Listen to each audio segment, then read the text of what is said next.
আমি যাবো না। আমি তোমার বাসায় কুরবানিতে যাবো না। যাবি না মানে? মানুষ মনে কর যে বিপদে পড়লে তাকে টাকা দিয়ে সাহায্য করে, বিনিময়ে সেই টাকার সাথে কিছু তারা খুশি হয়ে হাদিয়া দেয়। এটাই আমার ব্যবসা। এটা কি সুদ?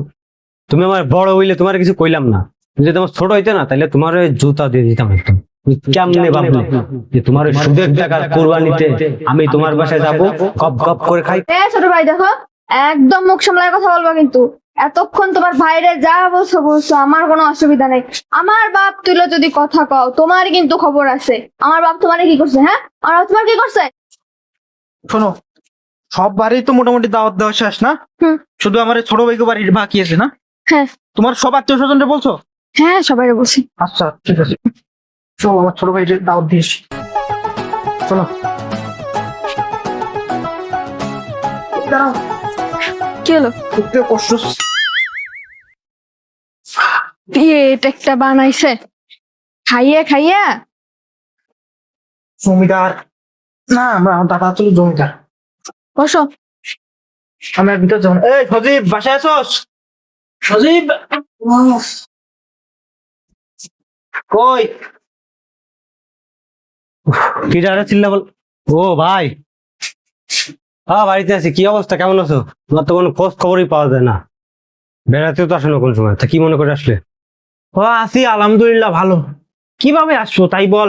যে সমাজ সেবা করি, মানুষের বিপদে আপদে টাকা দিয়ে সাহায্য করি, তারপরে সেই টাকা আবার পরবর্তীতে আনা লাগে খুব কষ্টে। এই ব্যাপারে দিন চলতেছে, কেমনে আসছো? তো যে কারণে আইছি, তুই তো জানিস প্রতি বছর আমি বড় বড় গরু কুরবানি দিই। এবছরও তার ব্যতিক্রম কিছু না। এবছরও 2টা গরু কিনছি 5-10 লাখ টাকা দিয়া। তো কুরবানির দিন আমাকে বাসায় তোর দাওয়াত, তোরা যাইস। আমি যাবো না। আমি তোমার বাসায় কুরবানিতে যাবো না। যাবি না মানে? কেন যাবি না? আমি তোর বড় ভাই, তোরা দাওয়াত করতে আইছি কুরবানির সময় আমাকে বাড়ি যাইবি, তো যাইবি না কেন? তোর লগে কি আমাকে কোনো শত্রুতা আছে?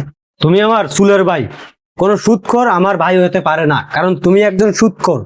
আর সুদখোরের কুরবানিতে আমি যাবো না। ছি ছি ছি, নাউজুবিল্লাহ, আস্তাগফিরুল্লাহ। হাই, তুই এসব কি বললি? তোমার ছোট ভাই হয়ে তুই আমার সুদখোর বললি? আরে তুই বিষয়টা বুঝোস নাই। আমি মুনাফা নেই, মুনাফা। মানুষ মনে কর যে বিপদে পড়লে তাকে টাকা দিয়ে সাহায্য করে, বিনিময়ে সেই টাকার সাথে কিছু তারা খুশি হয়ে হাদিয়া দেয়। এটাই আমার ব্যবসা। এটা কি সুদ? এ ভাই, তুমি চুপ থাকো তো। তুমি আমার বড় হইলে তোমার কিছু কইলাম না, যদি তোমার ছোট হইতে না তাহলে তোমার ওই জুতা দিয়ে দিতাম একদম। তুমি কি কও? মানুষের বিপদ, তাই কিসের বিপদ? তুমি বিপদে যদি সাহায্য করো, তাহলে সাহায্যের বিনিময়ে তুমি কেন টাকা নাও কেন?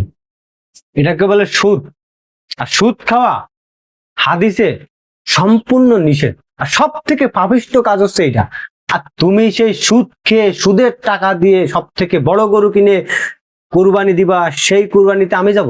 কখনোই। তুমি কেমনে ভাবলে যে তোমার ওই সুদের টাকার কুরবানিতে আমি তোমার বাসায় যাব, গপ গপ করে খাইতে?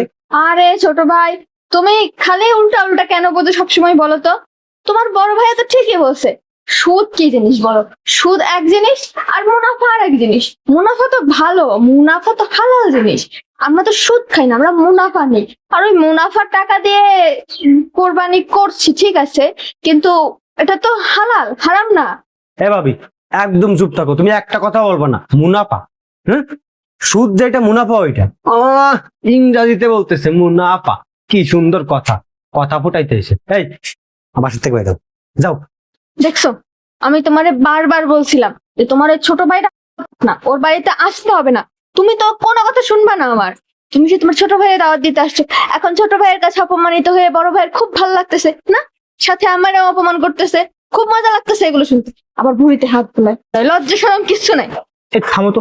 আরে কুরবানি তো কুরবানি, যে সুদের টাকা হোক বা ঘুষের টাকা হোক কিংবা আমার নিজের গাইডের টাকা হোক, এটা দিয়ে গরু কিনে কুরবানি দিলেই তো হয়ে গেল। এটা আবার সুদ ঘুষের টাকার কুরবানি মানে কি, বুঝলাম না।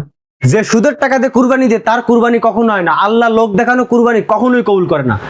আর ঠিকই বলছো, এই যে ভুড়ি বানাইছে সুদ খেয়ে খেয়ে, আর কদিন পরে মনে করো ঠাস করে ফাইটে যাবে, ফাইটে পরে চিটপাটা হয়ে যাবে। শোনো ভাবি, তোমার একটা কথা বলি। এই যে সব নষ্টের মূল না, সব নষ্টের মূল হচ্ছে তোমার আব্বাজান। ভাইয়া, তোমার শ্বশুর হচ্ছে সব নষ্টের মূল, কারণ তোমার শ্বশুর একটা আস্ত একটা বললাম না। কারণ কি জানো? তিনি আমার বড় বয়সে আর কালোই গায়ে, না হইলে যে কি করতাম। ভাবি, তোমার আব্বার আগে ভালো হইতে বলো। তোমার আব্বা যদি ভালো হয় না, তাহলে আমার ভাইও ভালো হয়ে যাবে। তোমার আব্বার পালায় পড়ে পড়ে আমার ভাই এরকম হয়েছে। কই, আমার ভাই বিয়ের আগে তো এরকম ছিল না। আমার ভাই তো বিয়ের আগে ভালো ছিল, কোনটা হালাল কোনটা হারাম এটা বুঝতো। আর বিয়ে করছে একজন সুদখোরের মেয়ের সাথে। বিয়ে করার পরেই আমার ভাইয়ের এই অধঃপতন হয়েছে। ছোট ভাই দেখো, একদম মুখ সামলায় কথা বলবা কিন্তু। এতক্ষণ তোমার ভাইরে যা বলছো বলছো, আমার কোনো অসুবিধা নেই। আমার বাপ তুইলো যদি কথা কও, তোমার কিন্তু খবর আছে। আমার বাপ তোমারে কি করছে? হ্যাঁ, আমার বাপ তোমার কি করছে? তোমার বাপ কি করছে তুমি জানো না? তোমার বাপ তো একটা আস্ত সুদখোর, আর সেই সুদখোর বানাইছে আমার ভাই। আমার ভাইরেও সুদখোর বানাইছে। শোনো, এত কথা আমি শুনতে চাই না। আমি তোমাদের বাড়িতে কুরবানিতে যাব না, কারণ তোমরা সুদের টাকা কুরবানি দিচ্ছ। তোমরা আমার বাসা থেকে ভালোই ভালো বের হয়ে যাও। শোনো, তোমার বারবার বলছি না তুমি মুখ সামলায় কথা বলবা। তোমার কথার না কোনো লিমিট নেই। বেয়াদব, বেয়াদব তৈরি হয়েছে একটা। আর তোমারে বলি, তোমার কি কোনো লজ্জা শরম কিছু নাই? হ্যাঁ, তুমি এখনো এখানে বসে বসে অপমানিত হইতেছো।